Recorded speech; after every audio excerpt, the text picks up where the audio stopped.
Welcome, you perfect poetic people, you. Thank you so much for coming along to watch Medium Rare Poetry. I'm your little Aussie poet, Phil A. Mignon. And today we turn our attention to Vladimir Putin, in a sense, because we haven't heard him making phone calls to Donald Trump recently. But I have it on the lowdown, very low down, that he did make a call, and my lowdown person who informed me of this told me exactly what went on, and you'll be riveted to know.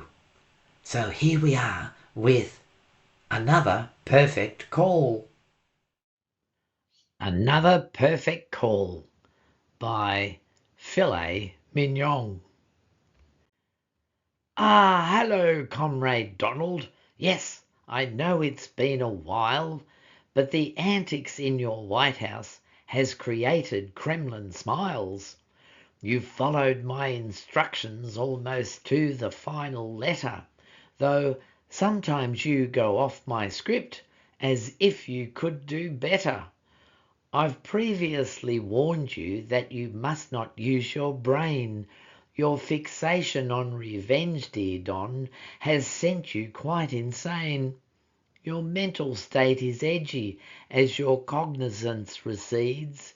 They must be running ragged at your famous Walter Reed. You avoided an appearance at Don Junior's private wedding. He did applaud your absence as your speech he would be dreading. You'd rambled on for hours on demented raving topics. The makeup would be melting just like Rudy in the tropics. I trust that you did shower them in splendid nuptial gifts, extracted from your slush fund per the IRS tax grift. Your record with young women would see Junior's eyes grow wide. You wouldn't keep your tiny hands from mauling his new bride. Remember that I have the tapes of all your wicked acts. I've logged your every train ride on the Jeffrey Epstein tracks. There's nothing that escapes me. I have watched you day and night. You are my little puppet, and I have you wrapped up tight. The only thing that worries me is your impending death. I wouldn't want immodest ways to sink you like Macbeth. If only you were just like me and kept yourself in trim. Alas, your life of affluence will see you sink, not swim. Golf is hardly exercise if you don't walk the course. You never could control your balls. You are a hunchback horse. You emulate the scheming of the Dickens villain Fagin, a shabby recreation of your hero Ronald Reagan. Alas, you're on the downward slide, no remedy can cure. Your people have you in their sights, you're ready for the skewer. Your psychopathic vanity has lost its fascination. No wonder they are manifesting your assassination. So this call has some urgency. I need just one more task before your time is ended and you wear the gold death mask. You stupidly began a war against my Persian friends. God knows what you were thinking, as this stunt has no good end. Your affection for the BB sees you twisted round his digit. Remember, Don, that you are mine, so don't you deign to fidget. Your missiles have been wasted on a vast expanse of sand. Their drones are so much cheaper, and they've got the upper hand. You may have seen the mess we're in. These drones drive us insane. They've turned the tide of battle in our land grab for Ukraine. That's why I had no armor on my Victory Day parade. Reminds me of the squeaking tank at your last June charade. We're short on cannon fodder.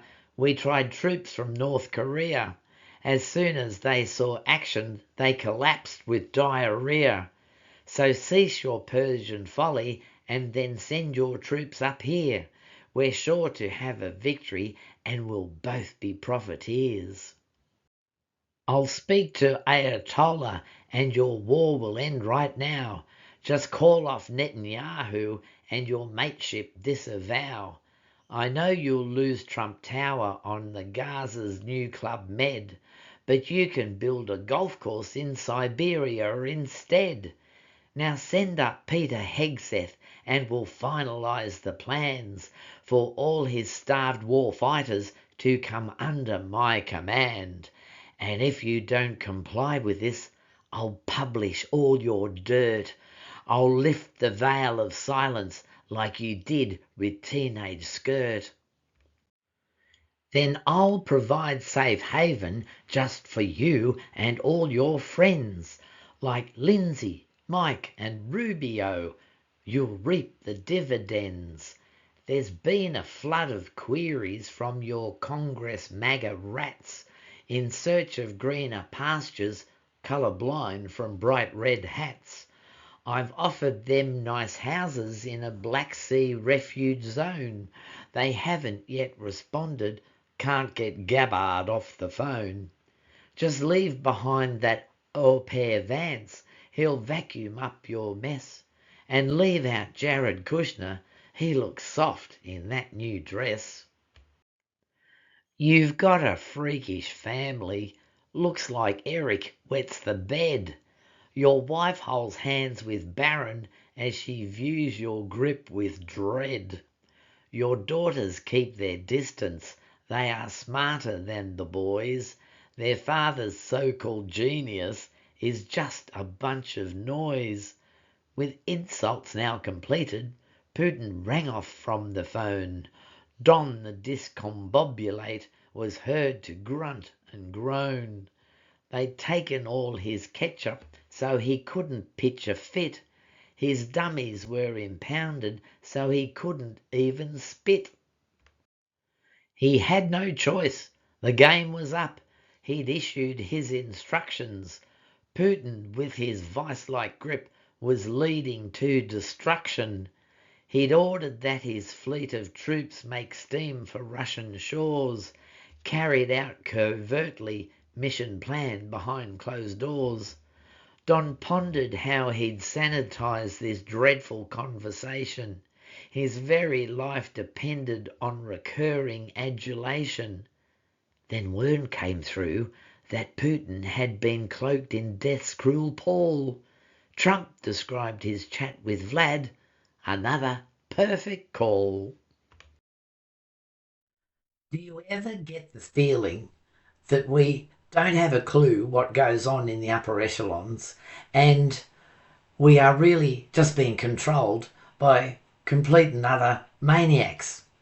Well, that's the case, but the best thing that we can do is just manifest a better world, and all these people are going to vanish very soon.